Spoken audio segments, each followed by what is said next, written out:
तो आज हम एक ऐसे विचार पर बात कर रहे हैं जो सुनने में शायद बहुत ही सरल लगे। ये मेल रॉबिन्स की द हाई फाइव हैबिट से जुड़ी चर्चाओं पर आधारित है। फंडा क्या है? रोज सुबह शीशे में खुद को एक हाई फाइव देना। अजीब है ना थोड़ा, लेकिन सवाल ये भी है कि कोई इंसान जो शायद दूसरों को बहुत सपोर्ट करता हो, जब वो आईने में खुद को देखता है तो क्या वहां पहचान होती है या कोई अजनबी दिखता है? तो चलिए इसी आइडिया को, इस सुबह के छोटे से काम को और इसके पीछे की साइकोलॉजी को थोड़ा समझते हैं। तो ये हाई फाइव वाली बात है क्या असल में? जैसा सोर्स में बताया है, बस रोज सुबह उठो, शीशे में देखो और खुद को हाई फाइव। इतना सिंपल। हाँ, मतलब सतह पर तो ये बहुत ही सीधा सा लगता है, लेकिन जो बात इन चर्चाओं में उभर कर आती है वो ये कि जब कोई असल में शीशे में खुद से नजरें मिलाता है ना, तो अक्सर अंदर बहुत कुछ चल रहा होता है। शायद शर्म, पुराने फैसलों पर कोई गिल्ट, कोई दबा हुआ डर, और कहीं ना कहीं वो एक इच्छा कि काश कोई मुझे भी ऐसे ही चीयर करता। तो मेल रॉबिन्स का जो तर्क है वो ये कि हाई फाई खुद से बस एक पल के लिए मिलने जैसा है, बिना किसी जजमेंट के। बिना जजमेंट के। लेकिन शुरू में ये थोड़ा ऑकवर्ड नहीं लगेगा? मतलब बनावटी सा, इसके बारे में कुछ है? हाँ, बिल्कुल, ये फीलिंग आ सकती है और ये नेचुरल भी है। पर यहाँ नजरिया ये दिया गया है कि ये हाई-फाई किसी और को दिखाने के लिए नहीं है, ये सिर्फ अपने लिए है। ये एक तरह से अपने अंदर की उस आवाज को, जो हमेशा नुक्स निकालती है, उसे थोड़ा शांत करने जैसा है। खुद को बस याद दिलाना कि हाँ, मैं भी सपोर्ट डिजर्व करता हूँ अपने आप से। और ये सिर्फ एक एहसास या फीलिंग की बात नहीं है, सही कहा ना? मुझे वो साइंस वाला एंगल बड़ा इंटरेस्टिंग लगा इसमें। बिल्कुल, जैसा आप समझाया गया है। देखिए, जब हम हाई फाइव करते हैं किसी और के साथ या खुद के साथ भी, तो हमारा दिमाग डोपामीन रिलीज करता है। ये एक न्यूरोट्रांसमीटर है, वही केमिकल जो हमें खुशी, रिवॉर्ड, मोटिवेशन महसूस कराता है।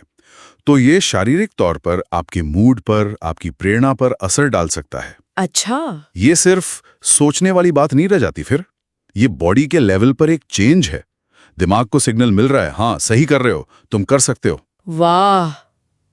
तो मतलब ये सिर्फ कोई सिंबॉलिक चीज नहीं है, ये असल में ब्रेन केमिस्ट्री को बदल सकती है। और वो साइकोलॉजिकल एंकर वाली बात क्या थी? वो शब्द सुनने में थोड़ा भारी सा लगा। हाँ, उसे थोड़ा आसान करते हैं। देखिए, इस नजरिए से खुद को रोज हाई फाइव देना एक मनोवैज्ञानिक लंगर या साइकोलॉजिकल एंकर बन जाता है। जैसे जहाज का एंकर उसे ठहराव देता है ना, हाँ। वैसे ये एक छोटा सा एक्शन रोज सुबह आपके दिमाग को फौरन एक पॉजिटिव फीलिंग या सोच से कनेक्ट कर देता है। ये रोज की एक छोटी सी याद दिलाने वाली घंटी है। मैं अपनी टीम में हूं, मैं खुद का साथ दे रहा हूं। ये अपने अंदर के सपोर्ट सिस्टम को जगाने जैसा है, जिसका जिक्र आखिर में भी आता है। अच्छा, तो एक ट्रिगर की तरह जो दिन की शुरुआत पॉजिटिव नोट पे करे। और इसको आजमाने के लिए कोई स्टेप्स भी बताए गए हैं? हाँ, एक बहुत सीधा सा चैलेंज है। सुबह उठें, बाथरूम जाएं, शीशे के सामने खड़े हों, खुद की आंखों में देखें। हो सकता है शुरू में थोड़ा अजीब लगे, पर देखें, और फिर बिना ज्यादा सोचे समझे या कुछ बोले, बस खुद को एक हाई फाइव दें।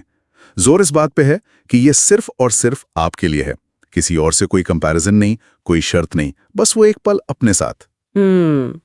और इस एक्सपीरियंस को ट्रैक करने के लिए भी कुछ कहा गया है कि कैसा लगा वगैरह? हाँ, एक सेल्फ अकाउंटेबिलिटी का सुझाव है।